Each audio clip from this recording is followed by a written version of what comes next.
Innovation, Flexibilität und höchste Effizienz.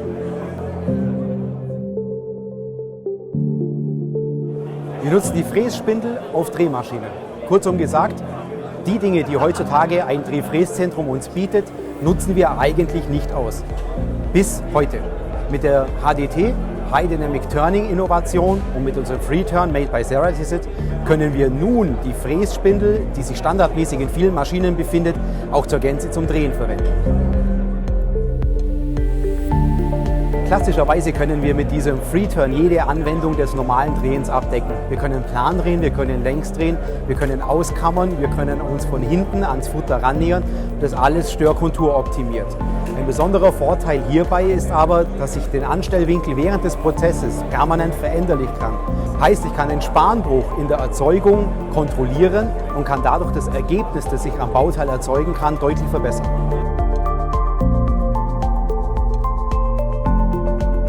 Wir sind in der Lage, den FreeTurn auf seine Kundenbedürfnisse so anzupassen, dass seine Bauteile in Gänze nur mit einem einzigen Werkzeug bearbeitbar sind. Zunächst einmal brauchen Sie ein Drehfräszentrum, das heißt eine Drehmaschine, die eine Y-Achse besitzt, die einen gewissen Hub hat und die ansteuerbar ist. Damit wären Sie schon in der Lage, die kleinsten Grobfunktionen des FreeTurns an der Maschine einzusetzen.